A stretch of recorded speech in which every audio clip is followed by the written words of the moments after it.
भारत माता की, भारत माता की। केम छो बधा? चूंटणीनो थाक उतरी गयो? लाग्यो तो थाक? आटलो भव्य विजय मळे पछी शेनो थाक लागे?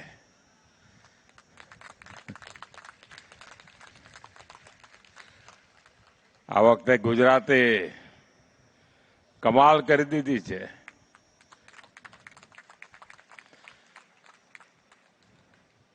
विधानसभा जे थयुं एनाए रेकॉर्ड तोड़ी नाख्या अने विधानसभा तो 50 वर्षना रेकॉर्ड तोड्या था।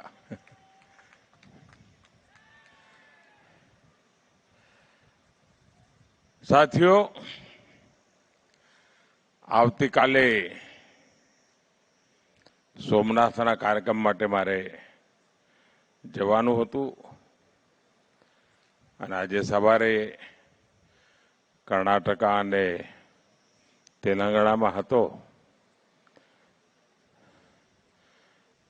અહીંના લોકોને થયું કે ભાઈ બધાને દર્શન થઈ જાય સારું, તો મારા માટે આનંદની વાત હતી કે મારા જામનગરના ભાઈઓને બધાને દર્શન થઈ જાય। સાથીઓ, ગુજરાતની જનતાનો ભારતીય જનતા પાર્ટી માટે એક અનેરો પ્રેમ છે, अनेक अनेक आशीर्वाद। वर्तमाननी राजनीतिनी स्थिति एवी छे कि आटलो लांबो समय जन समर्थन मळतुं रहे अने उत्तरोत्तर वधतुं रहे, एक खूब मोटा अभ्यासनो विषय छे। गुजरात भारतीय जनता पार्टीए आप सब कार्यकर्ताओं जे निष्ठा और समर्पण भाव थी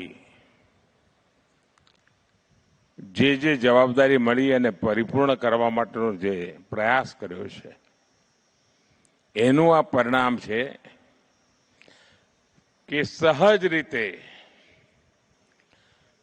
પ્રજાનો પ્રેમ સંપાદન થાય છે।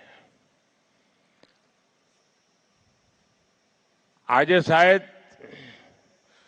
क्या 3 पेढ़ी क्या 4 पेढ़ी एवी हशे कि जे लगातार गुजरात में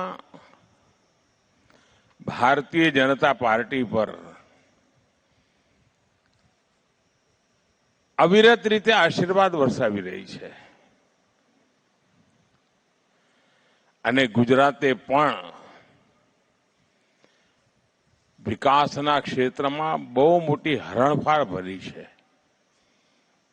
एक जमानो हतो कि मीठा उत्पादन सिवाय आपणे कांई करता नहोता अथवा करी शकता नहोता। ए गुजरात आज सेमीकंडक्टरनी चीप बनावतुं होय,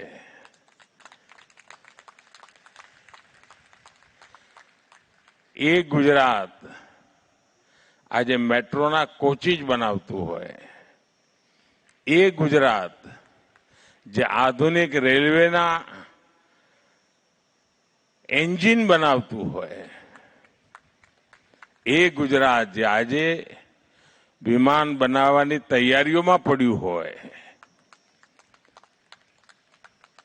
एक एक एक घटना तरफ जोईए तो आपणे लागे के केटला झड़पथी सर्वांगीण विकास तरफ આપણે વળી રહ્યા છીએ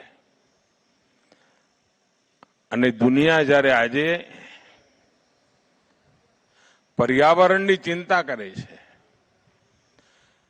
આપણા દેશમાં ગુજરાત પહેલું રાજ્ય હતું જેણે ક્લાઇમેટ ડિપાર્ટમેન્ટ મિનિસ્ટ્રી બનાવી હતી અને દુનિયામાં આપણી ચોથી સરકાર હતી કે જેણે ક્લાઇમેટ મિનિસ્ટ્રી બનાવી હતી।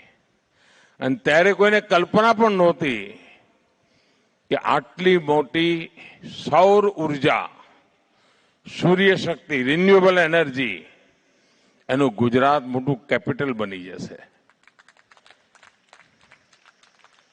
અને દેશમાં જે મોટી ક્રાંતિ થઈ રહી છે એમાં ગુજરાતે બહુ મોટી લીડ લીધી છે, ગુજરાતે મોટું કોન્ટ્રીબ્યુશન કર્યું છે. અને આવા ગૌરવભરી ગાથા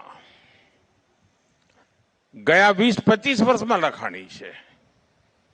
ગુજરાતીઓનો પુરુષાર્થ, એને જો અવસર મળે તો કેટલી મોટી ઊંચાઈઓને પ્રાપ્ત કરી શકે છે એનું આ ઉદાહરણ છે. અને એના જ કારણે ગુજરાતની આવનારી પેઢીઓ છે એ પણ આટલો જ પ્રેમ ગુજરાત ભાજપ માટે વરસાવશે એવી મને શ્રદ્ધા છે.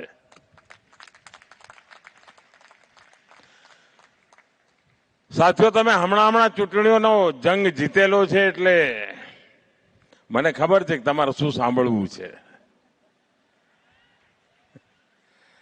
બંગાળ,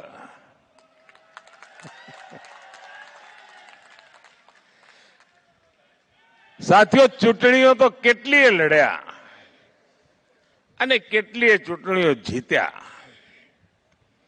જય પરાજય તો ચાલ્યા કરતો હોય, પણ પહેલી વાર હું જોયું છે કે બંગાળની ચૂંટણીઓ સમગ્ર દેશમાં જાણે,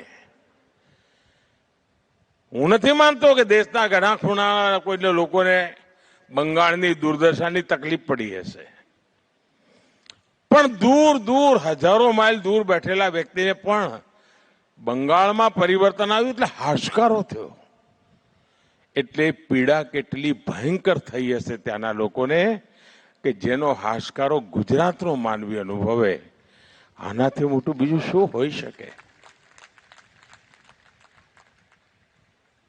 અને આ દેશના સામર્થ્યના દર્શન થાય છે કે પીડા બંગાળને થતી હોય અને દર્દ ગુજરાતીને થતું હોય, ગુજરાતને ખૂણે ખૂણે વેદના થતી હોય કે આપણા બંગાળને થયું છે શું?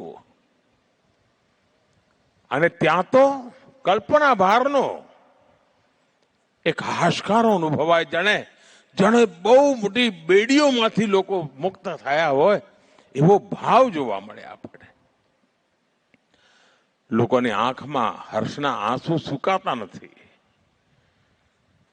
ચૂંટણીઓમાં કેટલાય પરિણામો જોયા છે ભાઈઓ, પણ ચૂંટણી પરિણામના આવો પ્રભાવ કદાચ મેં પહેલી વાર અનુભવ્યો છે. આટલા વર્ષના રાજનીતિક જીવનમાં આવી અનુભૂતિ પહેલી વાર થઈ છે. અને ત્યારે મનને એમ થાય છે કે આપણે કેટલું મોટું કામ કર્યું છે.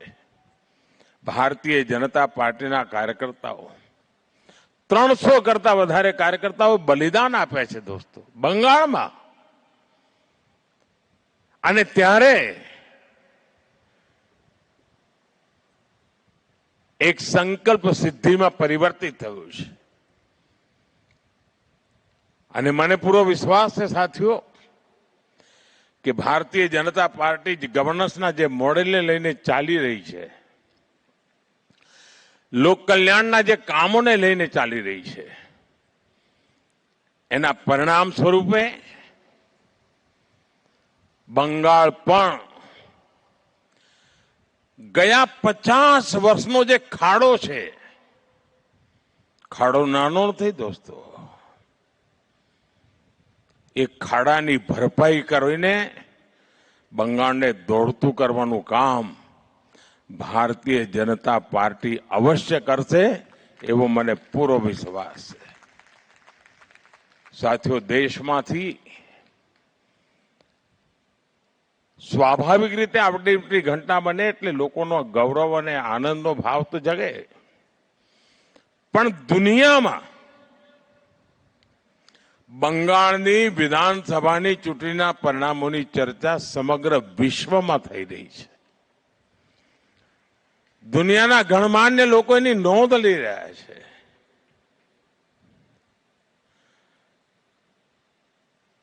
અને એ પણ નક્કી થયું છે કે જે લોકો નકારાત્મકતાને વળેલા છે,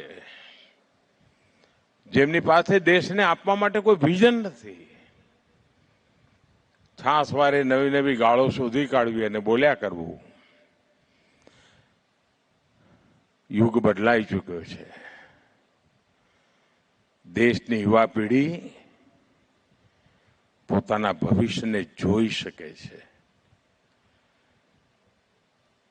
સપના સેવી શકે છે, સંકલ્પ કરી શકે છે અને સંકલ્પને માટે અહર્નિશ પુરુષાર્થ કરીને સિદ્ધિ પ્રાપ્ત કરવા સુધી આગળ વધવાની આજની યુવા પેઢીની તૈયારી છે.